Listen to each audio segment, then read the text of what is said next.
busters and graffiti busters.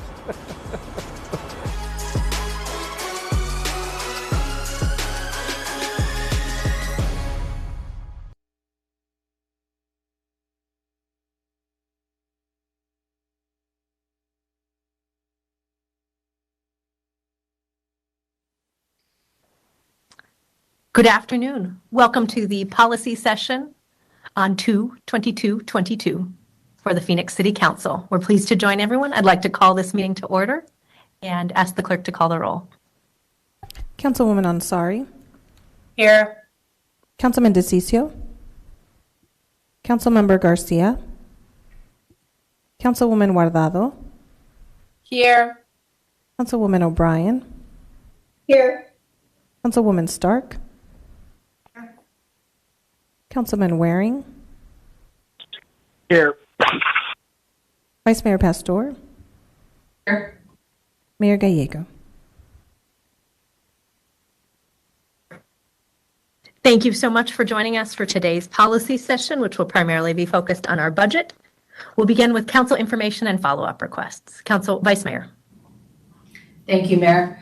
I just want to wish congratulations to Kara Cockburner on her last day today, and enjoy tomorrow by sleeping in and having a cup of coffee with your husband. And I want to congratulate Mike Duran on becoming our new fire chief, as he was sworn in this morning with many of my colleagues and his family. And then I want to wish Adriana from District 8 a happy birthday. Thank you, Mayor.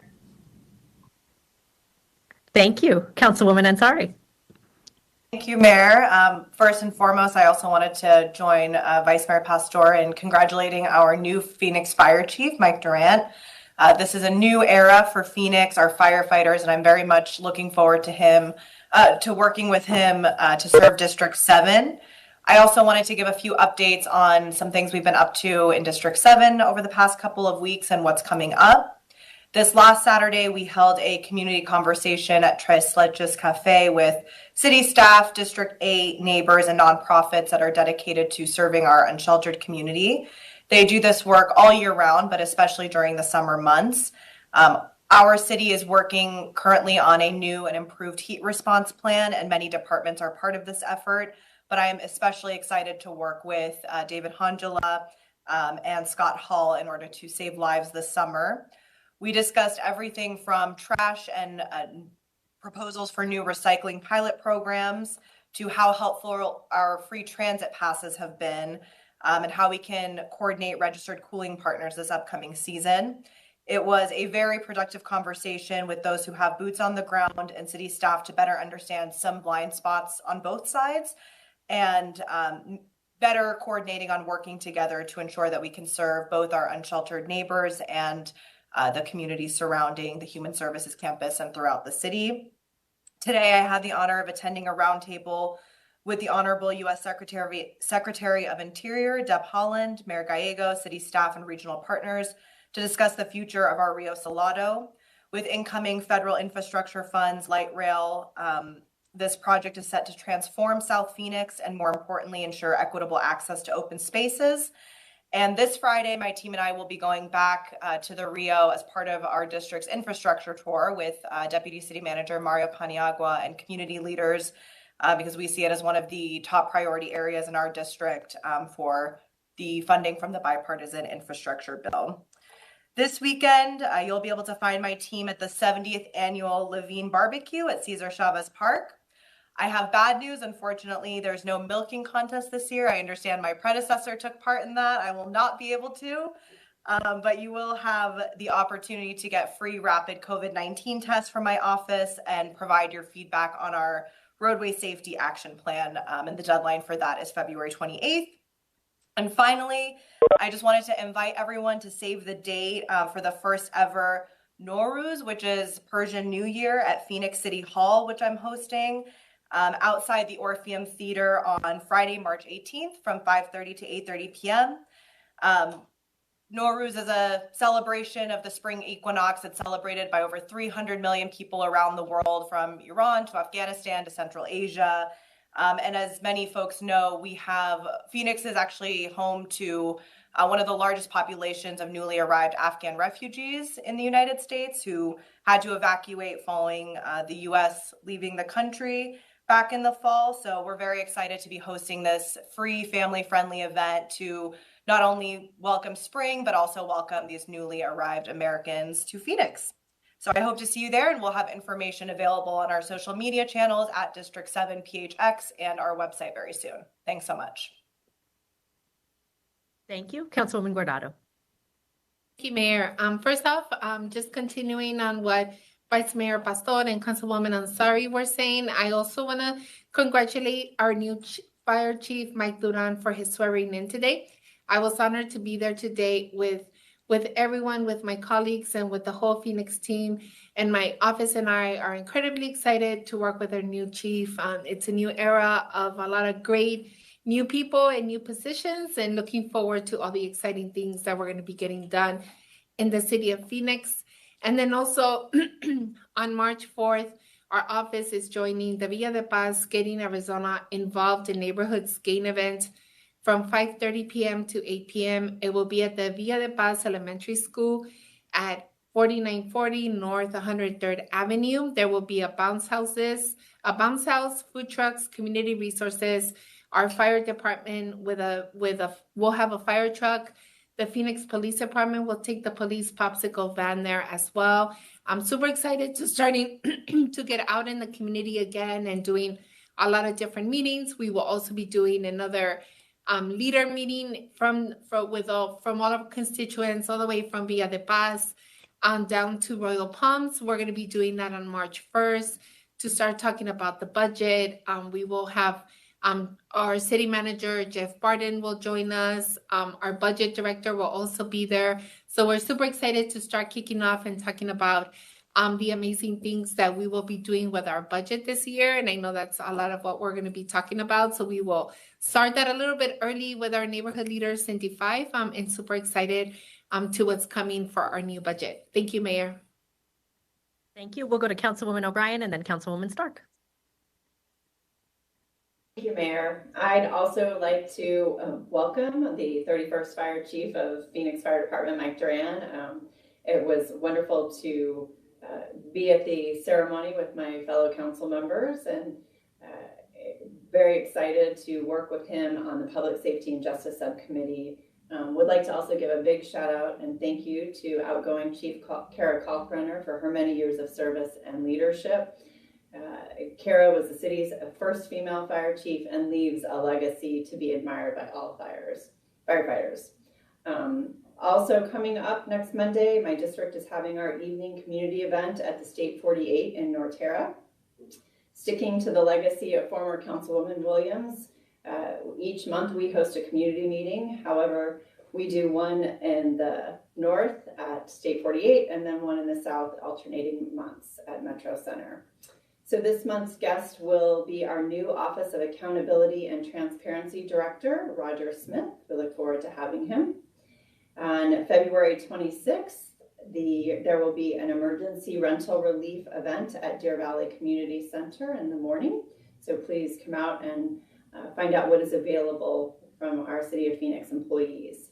And then finally, earlier this month, I was able to attend the graduation ceremony for 16 of our new police recruits and welcome them into the Phoenix Police Department.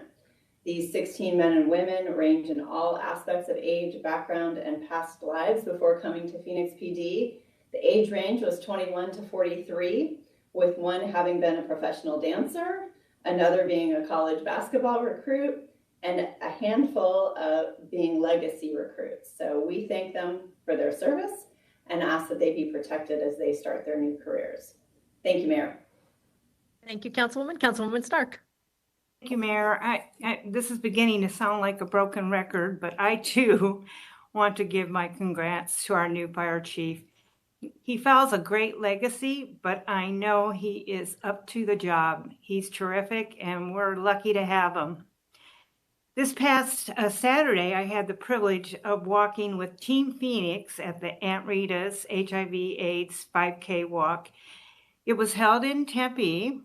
We raised money to fight this terrible disease, so it appears HIV/AIDS may be on the verge of a cure. While I was there, I did tell the vice mayor of Tempe that we're stealing the event back. It should be in the city of Phoenix, really. Thank you, Mayor. Thank you, Councilwoman. We appreciate your recruitment, and it'll be wonderful if we can have them back.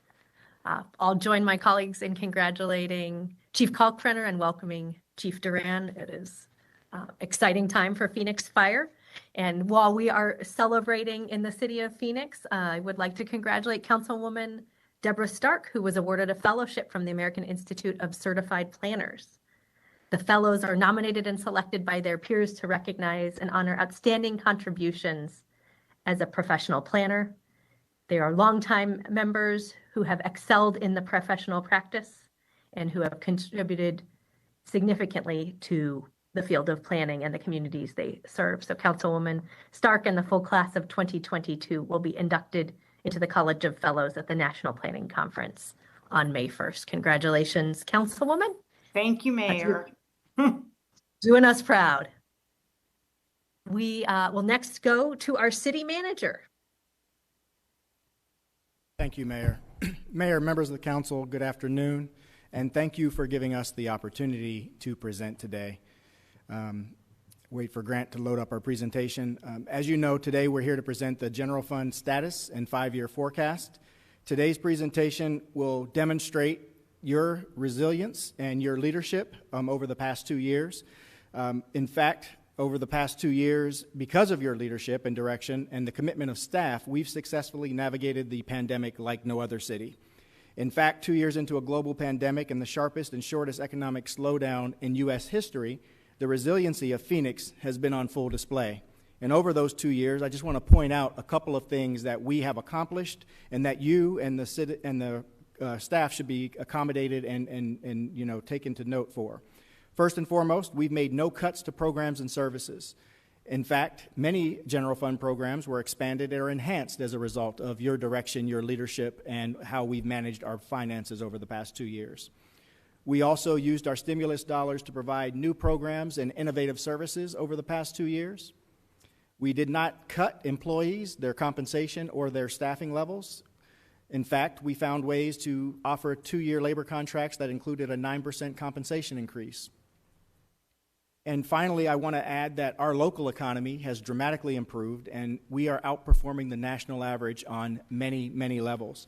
And to illustrate that point, I'd like to highlight the findings of a recent Moody's report. In that report, Moody's cites something that they call the Back to Normal Index. Now, this index is something that looks at 37 national and state indicators such as unemployment, job growth, and inflation. And in that report, the Arizona economy, which, as we all know and like to take credit for, is largely driven by the Phoenix metro economy. In that report, Phoenix metro, or the Arizona economy, is 97% back to where it was pre-pandemic, compared to the national average, which is about 91% of where it was prior to the pandemic.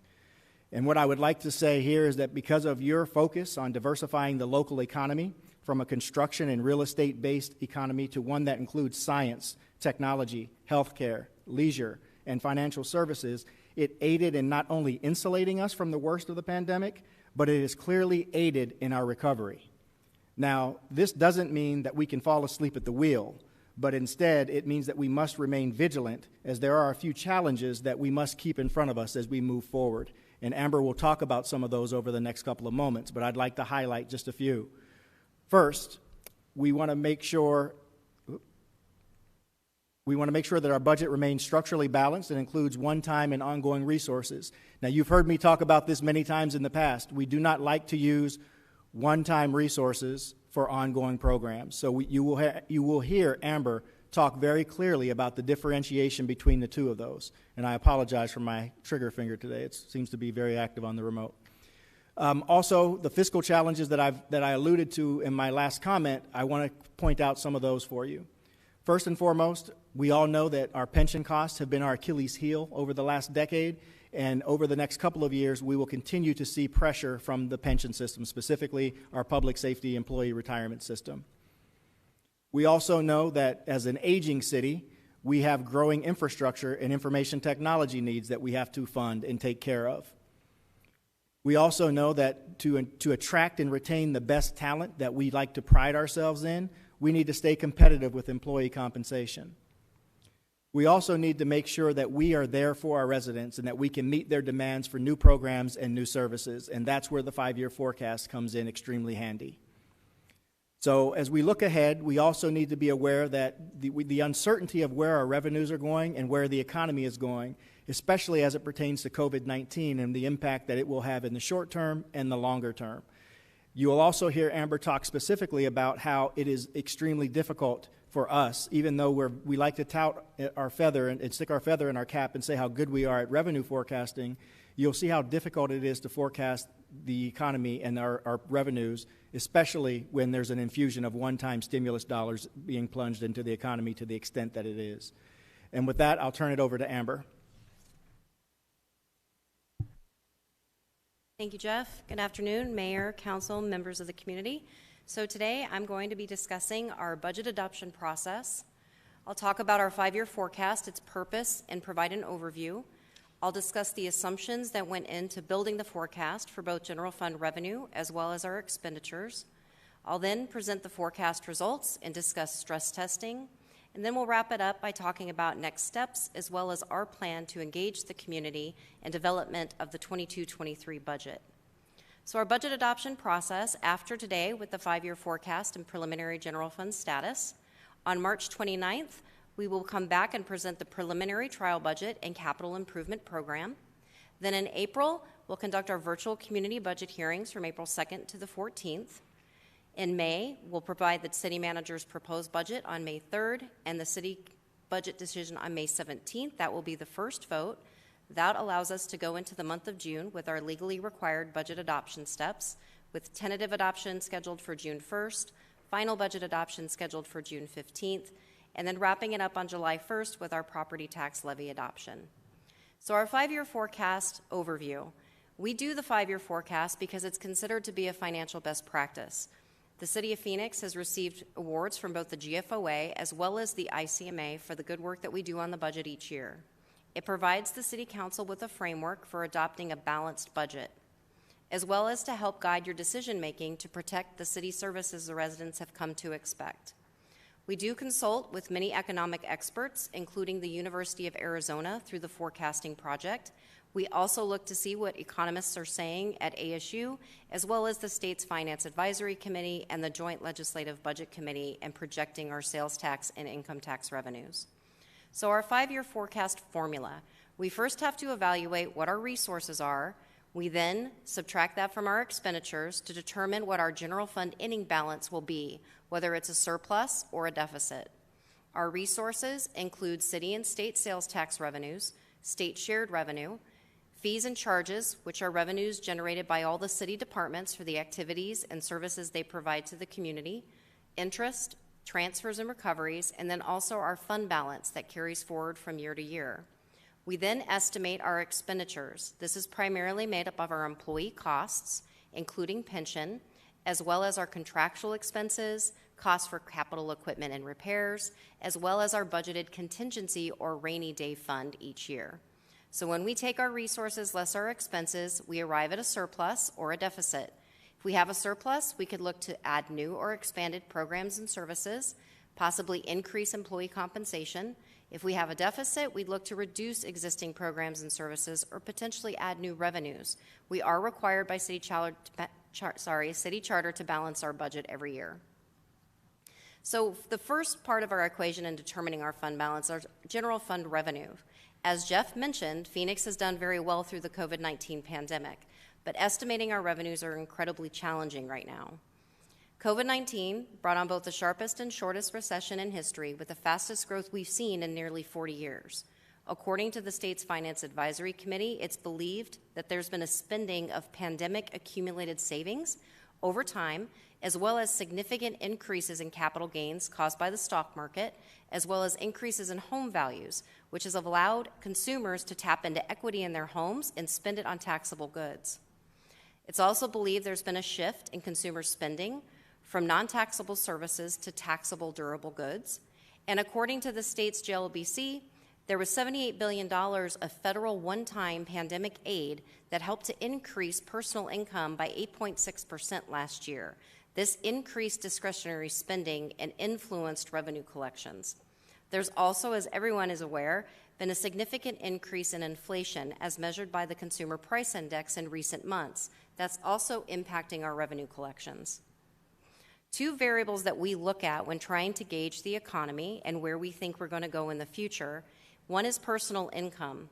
The chart on the screen shows Arizona personal income going back to 2012 through 2019. This data is provided by the United States Bureau of Economic Analysis. As you can see over this time period, personal income was as low as 2.5% in 2013 and as high as 6% in 2018. As we look currently, since the pandemic, on a quarter-over-quarter basis, what we've seen is a significant increase in personal income, 16.7% in the second quarter of 2020, up to 19.4% in the first quarter of 2021. According to the state's FAC, it's believed that it is caused somewhat by COVID stimulus aid, that one-time infusion of money to help support the economy. What we've seen since then is a slow decline in personal income. Now, we are anticipating personal income will continue to grow, as it's been mentioned that Phoenix is doing very well economically. We just believe that there was a significant influence from that COVID aid, which is, as I said, has impacted our revenue collections, making it very challenging to predict where we're going from here. Another economic variable that we monitor is inflation. As measured by the Consumer Price Index, we look at the West region, all urban consumers. This information is provided by the United States Bureau of Labor Statistics. The chart on the screen provides the CPI West going back to 2015 through 2020. As you can see, inflation was as low as 1.2% in 2015, as high as 3.3% in 2018. What we've seen, however, since January of 21 is a significant increase in inflation month over month since that time. This obviously has impacted consumers. Everything that we go to purchase, whether that be gas or cars or food or clothing, everyone is paying more for these types of expenses. Inflation affects revenue collections because our revenue taxable goods are multiplied by the sales tax rate, resulting in an increased revenue dollar. However, the city also has higher expenses because of inflation. So we'll be monitoring this very closely as we move forward. I wanted to provide a little bit of historical context for our general fund annual revenue growth. The chart on the screen shows our general fund revenues going back to fiscal year 11-12 through the current year at 6 months. As you can see, our revenue was actually negative in fiscal year 11-12 by negative 1.1%. It reached as high as 9.5% last fiscal year. So far, 6 months into 21-22, it has dipped to 8.6%. We are anticipating to finish the year with positive revenue growth. However, we're wanting to maintain a cautious and conservative approach for next fiscal year, as we know we're building off of a higher base. We also have to assume some things when we construct our revenue forecast and status. Some of those major assumptions include no future fee increases or decreases, and no new sources of revenue in the forecast. Our annual revenue estimates are also based on information from those trusted economic experts that I mentioned earlier, and we use the University of Arizona's econometric model to forecast our sales tax growth. We are taking a conservative and cautious approach, as mentioned, because we do have additional uncertainty caused by the pandemic and the recent revenue volatility we've seen. We are not predicting a further recession in the forecast, nor are we anticipating any impact to state shared revenues in the numbers from any legislative action going on at the Capitol in the current session. The primary economic risks we believe right now are COVID, inflation, supply chain issues, and also pressure on the labor markets. So for 22-23, our estimated general fund revenues by category, looking at local sales and excise tax, which makes up the largest proportion of our revenue at 39.8%, state shared revenue at 39.1%, primary property taxes at 12.5%, and then user fees and other revenues at 8.6%. The chart or table on the screen provides the annual estimated revenue in dollars and the annual percentage growth over the current year by category. For local sales and excise taxes, it's $633 million, growth of 3.4%. State shared revenues of $621 million, or 20.4%. This category represents our state shared vehicle license tax, income tax, and sales tax. The income tax we receive from the state is the one category of revenue that we know for certain that's based on collections from 2 years prior. That growth rate of 20.4% is being influenced by income tax. The state decided to defer income tax filings in the fourth quarter of 1920, which artificially increased collections in 2021, which is our revenue collections for 22-23. We anticipate continued growth in income tax, but not at that pace. Next category is primary property tax of $199 million, growth of 4.2%. That growth rate is attributable to increases in net assessed values. The primary property tax rate is not increasing. User fees and other revenues at $135 million, are growth of 2.8%. So our total estimated 22-23 general fund revenues are $1,588 million, representing growth of 9.5%. So the second side of our equation in estimating our fund balance is our general fund expenditures. We also have to make several assumptions when we're forecasting our costs. First, operating expenditure growth is based on historical growth and CPI. Pay-as-you-go expenditures are increasing primarily due to an anticipated new time and labor system, as well as funding for new energy savings projects at cities' facilities. These projects are for things like converting lighting to LED, implementing solar projects, as well as more modern HVAC units, all with the goal to reduce energy consumption and produce savings. Our compensation costs for employees reflect the current council-adopted contracts. We are not making assumptions, anything that's going to happen with future labor negotiations for fiscal year 23-24 and beyond. We will start negotiating with our labor groups again in December.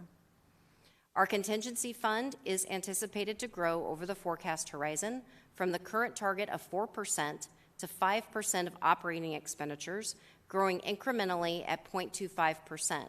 The City Council did approve a policy back in 2010 to get us to 5% of operating expenditures so that we can withstand any future economic downturn or contractions in the economy. We do estimate our pension costs separately based on latest actuarial information from both the civilian COPR system as well as the public safety retirement system, because it represents such a significant amount of our general fund costs. We're also increasing the vehicle replacement dollars included in the forecast from $10 million each year. By $10 million each year. This is because we have a significant backlog in general fund units, roughly $156 million. We want to make sure that we have enough resources to start to bring that backlog down, and each unit is also costing more money. Inflation is impacting vehicles as well. We also plan for increased information technology investments, ranging from $15 million to $20 million over the forecast. We know that the cost of information technology investment is going up, whether that's replacing critical systems, software, applications, protecting against cybersecurity threats, or working on council initiatives like My Phoenix 311 or the Open Data Portal. We want to make sure we have resources available for those IT investments. Now I want to spend some time talking about general fund pension because it does represent a considerable amount of our general fund expense. As the chart on the screen shows, actuals going back to 16-17 through 2021, you can see pension costs for the civilian pension system as represented by the green bars, the fire system as represented by the red bars, and the police system cost as represented by the blue bars increased in total $103 million over that period of time, going from roughly 20% of our general fund operating expenses to up to 25% of general fund expenses as of last fiscal year. As we look forward, as you can see through the forecast period for the civilian system, we are starting to see the pension costs for COPR starting to stabilize. We believe that this is attributable to pension reform efforts. We're starting to see that as a benefit to pension costs going out. Fire pension costs are also anticipated in the latter years of the forecast to start to flatten out, as well as police. But over the forecast period, we anticipate a $61 million increase based on information from both systems' actuaries. The percentage of operating expenditures in the current year go from 22% to 21% by the end of the forecast period. So once we take our resources less our expenses, we arrive at a 22-23 preliminary status of roughly a surplus of $76 million. That surplus is made up of both one-time funding of $44 million and ongoing resources of $32 million. As we look forward over the forecast period and we provide an optimistic and pessimistic range on our revenues and expenditures, you can see that deficits over the forecast period could range anywhere from -$7 million up to -$45 million in the last year of the forecast. And surpluses could range anywhere from $18 million up to $83 million in 25-26. The baseline forecast remains balanced. Next, I'll talk about stress testing of our general fund revenues. As I mentioned, we do not forecast in the baseline a recession over the next 5 years. We do stress testing because it's intended to do an analysis or simulation that's designed to illustrate the impact of a set of assumptions, particularly if we saw a decline in revenue. We know the COVID recession began in February of 2020 and ended just 2 months later in April. As I mentioned, we're not predicting another recession, but doing a stress test is a good practice according to Moody's.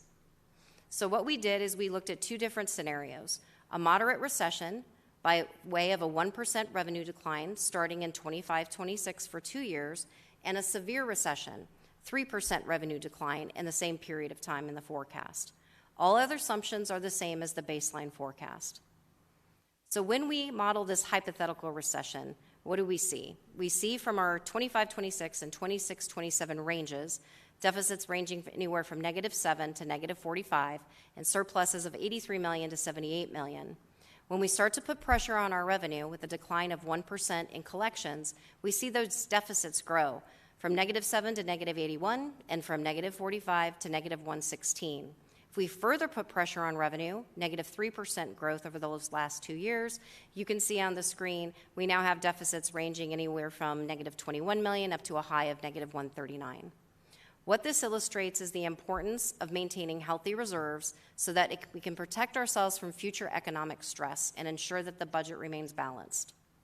It also provides an additional consideration for the council before making long-term financial commitments. So to recap our General Fund 22-23 preliminary status, once we take our estimated resources less our expenditures, we have a balance of $76 million, made up of one-time $44 million and $32 million in ongoing resources.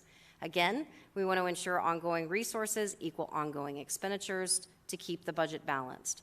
We are awaiting holiday sales tax to finalize our revenue projections. We're also currently working on our 7+5 expenditure and revenue reviews.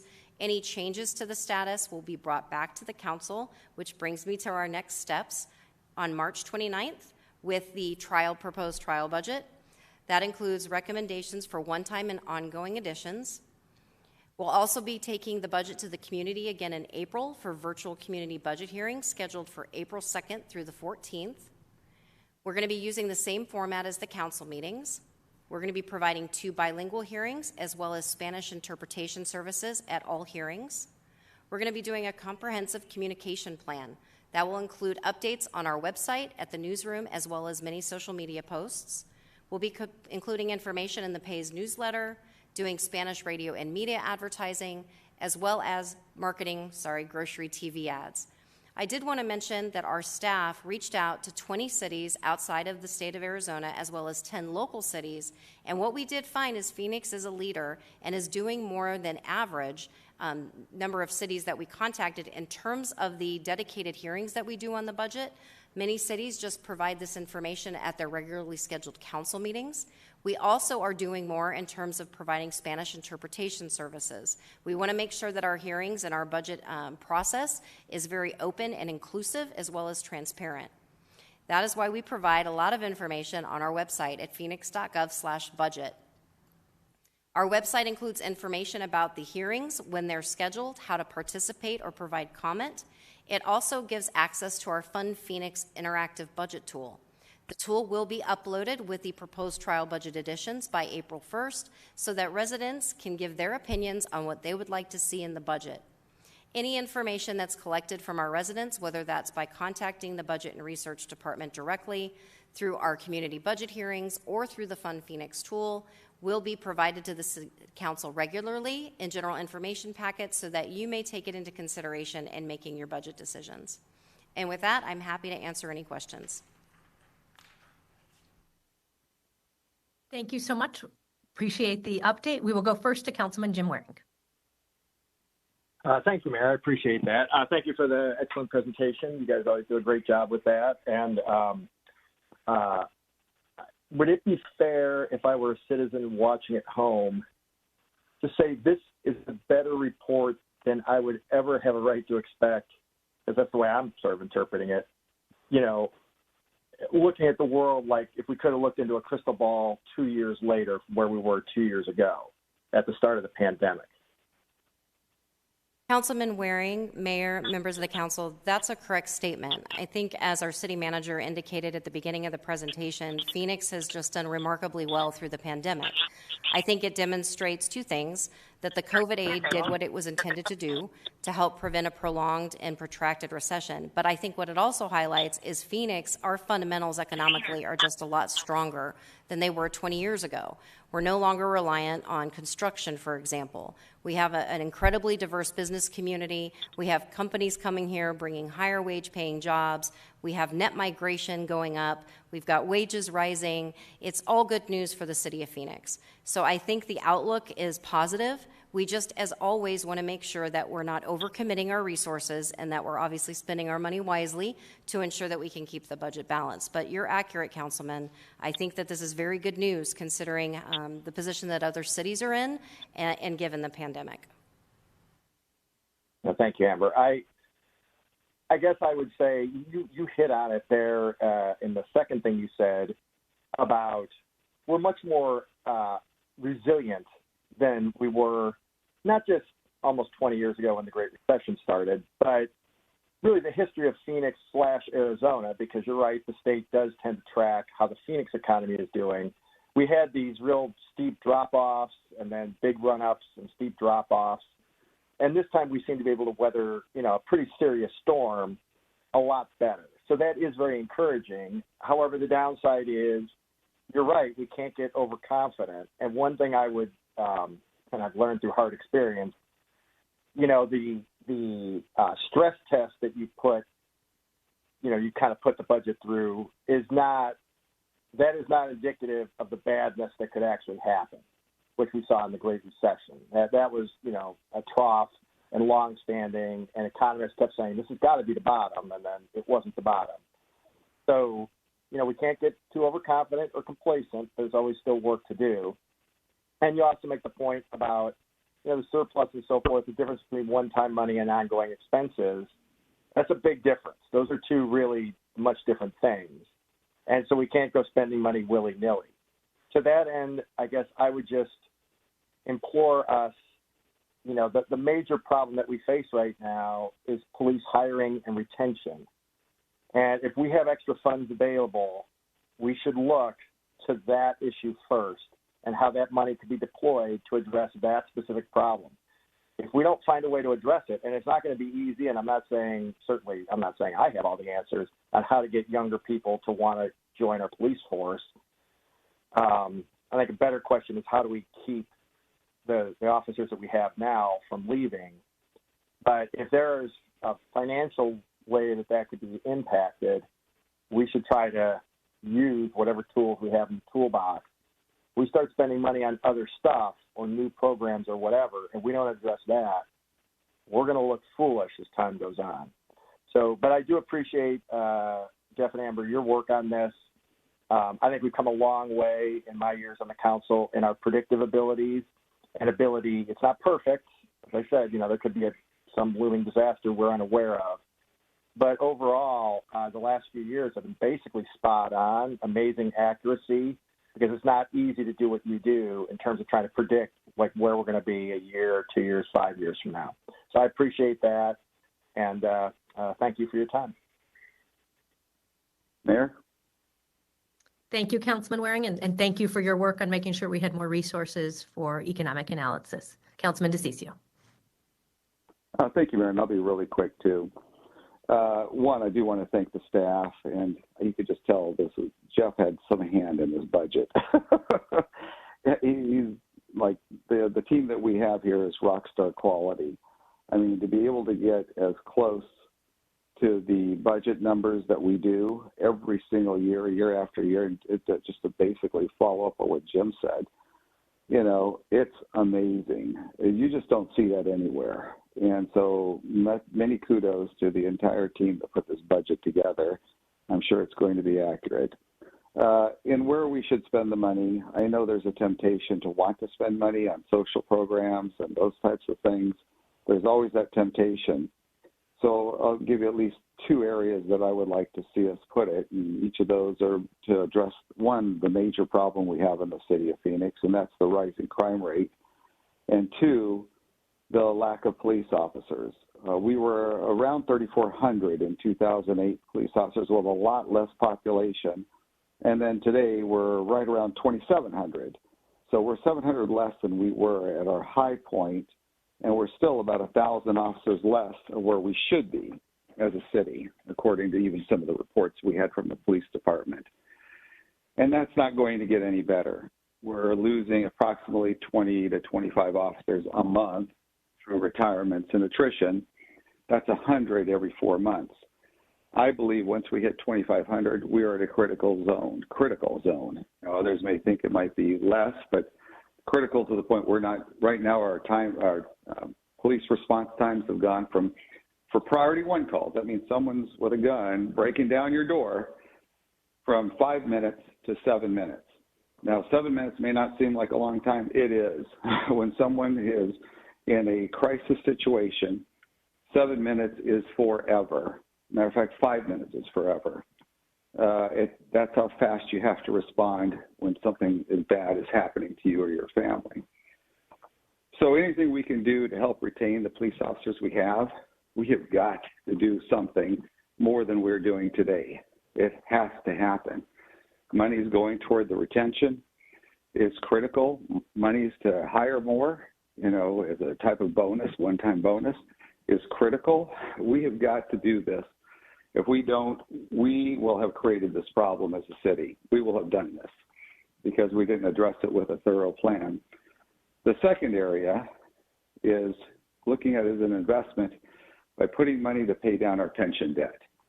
Our pension debt costs us 7.4% per year. So every dollar you go to pay it down is 7.4% compound interest. So even I looked up an old saying from Warren Buffett. People don't understand the value of compound interest because it grows, and it grows significantly. The amount of monies that we could use to pay down that debt, especially the police and fire debt, would come in strides for future councils. We won't see the benefit of it. We just won't. But sometimes it's okay to tighten that belt and pay down those debts for the future. For those people that are going to be leading our city in the future, we have an obligation to do that. Those are my two areas. Thank you, Mayor. Mayor? Thank you, Councilman. Was that Councilmember Garcia next? Yes. Thank you. Great. Just had a couple of comments. One, Jeff, if you can explain to us a little bit about what happened with all the funds for the positions that weren't filled, particularly in the police department. What's going to happen with those funds, and can those be used to offset some of the things that were brought up earlier? And then the second point, I think, is housing is a crisis that's hit us harder now than it hasn't in a long time. And as a city, we haven't invested in a long time. And I think there's some one-time opportunities with some of the similarities that we use funds for from the federal relief funds that came in. So I just want to remind folks of those situations, and that there's actually some opportunities and great organizations and folks really wanting to work to provide more affordable housing, more shelters, and just helping more folks that are unsheltered. And the last thing I would say is I think the exercise of moving the federal funds with the COVID relief funds has really taught us a lot of the gaps that we have in our community. And so I'd really want us to look, if we do have excess funds, but to look at some of these funds of the things that were most successful, and being able to, knowing that the pandemic isn't over and we don't know if the federal government's going to release more funds or not, to make sure that we take care of folks even if that federal funding isn't coming.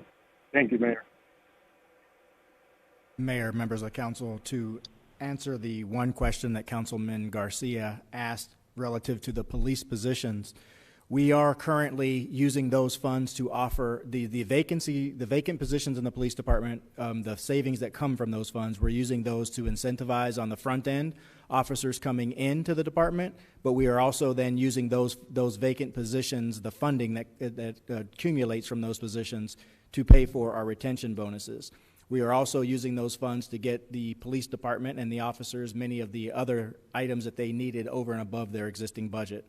So those funds have already been taken into account in the current projections that Amber is showing today.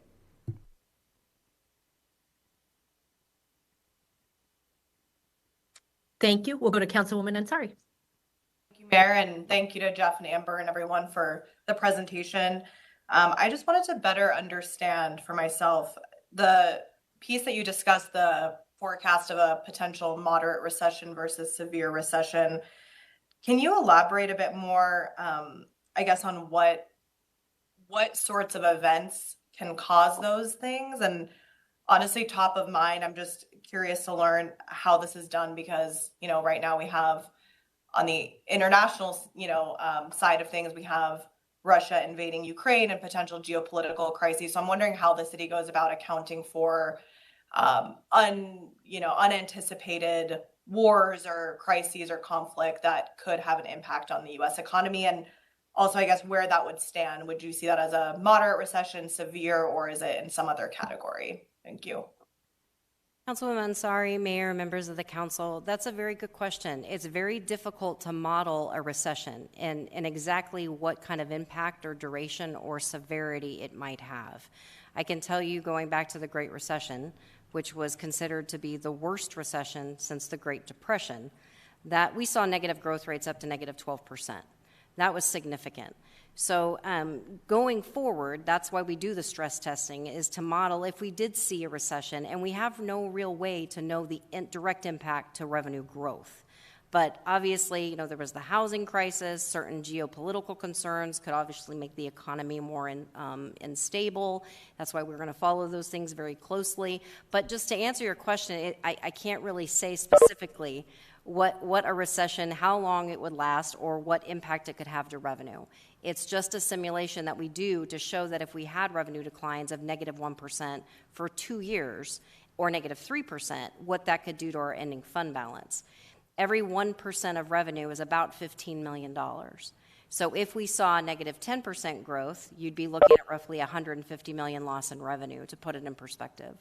So we can certainly model a more severe recession and give you that information. But there's a number of things, I guess, that can cause a recession, like a pandemic, for example. But to illustrate that only lasted for 2 months. So it's very difficult, which is why we don't build it into the baseline forecast, but that's why we do the stress testing. So we could see how, if we saw those revenue declines, what would the ending fund balance look like? And we know that the city has a track record going back, because we're required by city charter to balance the budget every year, that we will find solutions to resolve a deficit. That could mean a variety of different ways to get there. But we'll take a proactive approach at looking at that and try to see if a recession were going to happen, what would we need to do to make sure the budget stays balanced. And lastly, what I'll say is that's where that general fund, that rainy day or our contingency reserve, really comes into play as well, because that can help us to cushion the blow of a contraction or a recession, as well as doing things like implementing hiring freezes and other one-time strategies to try to get us through any kind of recession that we could face in the future. So hopefully that answers your question, but I'm happy to answer more if I can. No, I think it does. It's really just so that severe recession that you already showed us for the 2025 to 2026, is that comparable to what you've experienced in the past as like the worst, the Great Recession? Councilwoman Ansari, Mayor, members of the council, no. So what we saw with the Great Recession, that was negative growth. Actually, we saw negative growth for 3 straight years. That was quite remarkable. I don't anticipate in the next few years we're going to see something like the Great Recession again. But again, that was up to negative 12% growth in city sales tax in one of those years, for example.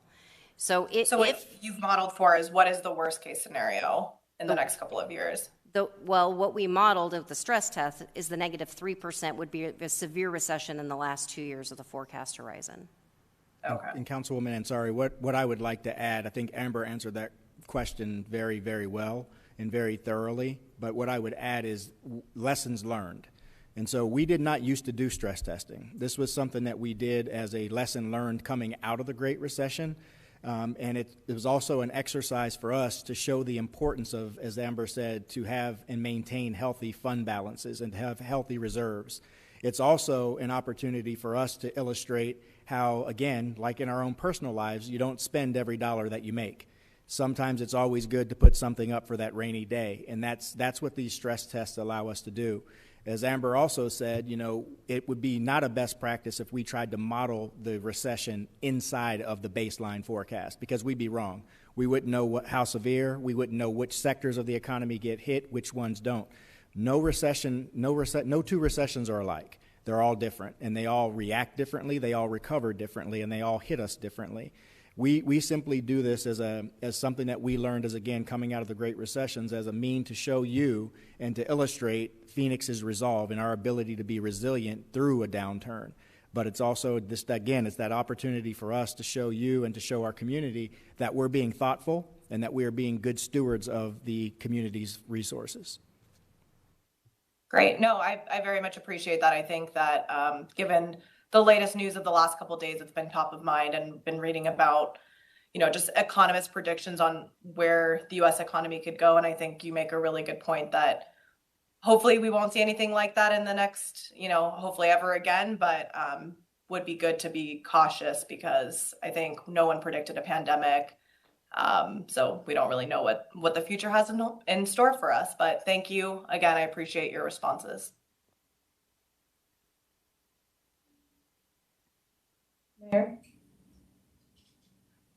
Councilwoman O'Brien. Thank you, Mayor. Thank you so much for the presentation, Jeff and Amber.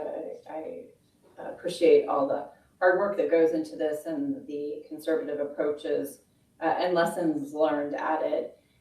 In the general fund revenues historical growth graph, you show that through the first 6 months of this fiscal year, that we're at about 8.6%. Do we anticipate that to stay about that, or do you think it will be less? Councilwoman O'Brien, Mayor, members of the council, we're actually estimating that revenue is going to come down on a cumulative basis to about 5.1%.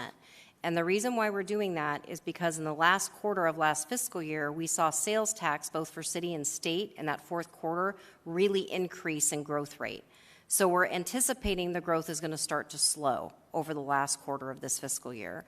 We saw that even from 5 months to 6 months, dipped from 9% to 8.6%. So we've factored in that stronger growth of last year into our forecast for the estimate for this year.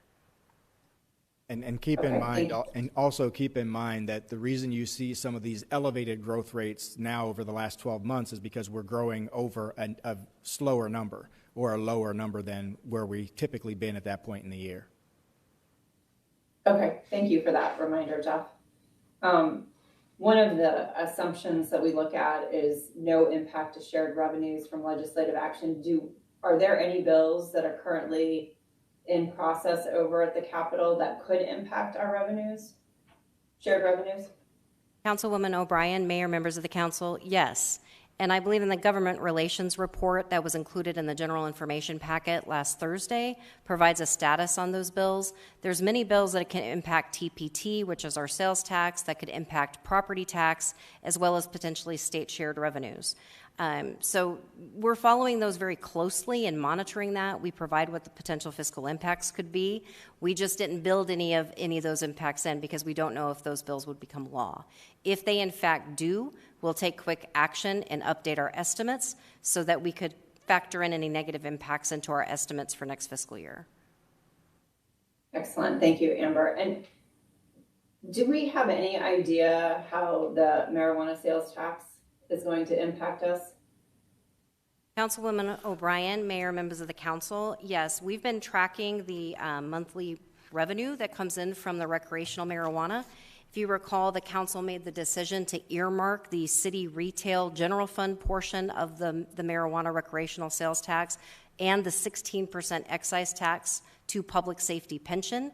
So the general fund budget only keeps a small portion of the state recreational marijuana sales tax, and that has been factored into our forecast. But just to let you know, fiscal year to date through 6 months, roughly $5.8 million has been collected that will be sent to public safety retirement to go towards the unfunded pension liability. About $500,000 has been collected in state sales tax for the recreational piece. Thank you, Amber, for that. And then,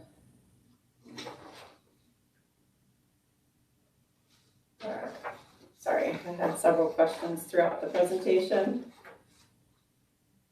What is our reserve balance? Councilwoman O'Brien, Mayor, members of the council, our current contingency fund is budgeted at $58 million.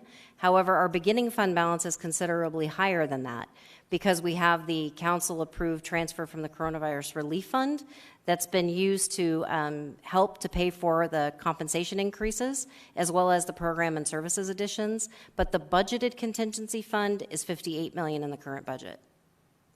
Okay, thank you. And then I just wanted to verify, because Jeff did a great job of explaining some of the vacancy savings from Phoenix PD. Do we also use that to pay for overtime for our officers who are working additional hours? Councilwoman O'Brien, Mayor, members of the council, that's correct.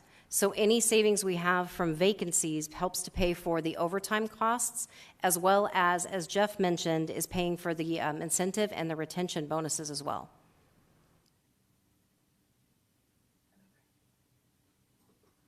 Thank you all, I appreciate it. Thank you, Mayor.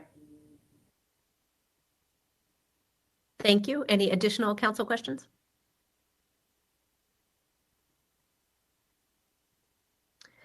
Jeff and Amber, thank you so much for the presentation and the hard work that got us here today. So many of our peer large cities have had different experiences, including having to go through layoffs during the COVID-19 pandemic. And we appreciate the stewardship and some early decisions that the council made in responding that put us in a good position here today. It is very positive to have resources that we can invest. We have huge capital needs in this city, which is growing so quickly, and we want to improve quality of life for our residents with this budget. When I was first elected, we were in a deficit budget, and it was a far different situation where we had to try to make strategic cuts. Now we can be investing, and that will help us with a stronger situation. I hope that we'll remain nimble with this budget. When I talk to employers, school districts, and city department leaders, we're all struggling with hiring. It's my guess that some of our city departments will recover and be able to hire at a faster pace than others, and I hope that we can react to that and make sure we do our best to fill vacant positions, of which we have many. We'll also need to remain nimble in many other ways, including some of the factors that my colleagues pointed out. It is certainly meaningful that we hold this budget meeting today while such major global events are happening, and we'll probably see changes first in the energy markets, but perhaps even more far-reaching in that.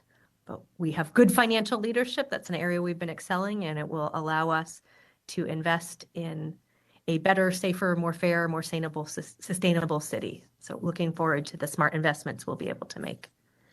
Do we have any additional council member comments or questions? Do we have any closing comments from our city leadership? No, Mayor, that concludes our presentation. Well, thank you. We have a robust budget process in front of us, and we look forward to working with our community to craft a budget that meets our city's needs. Thank you so much for joining us today. We are adjourned.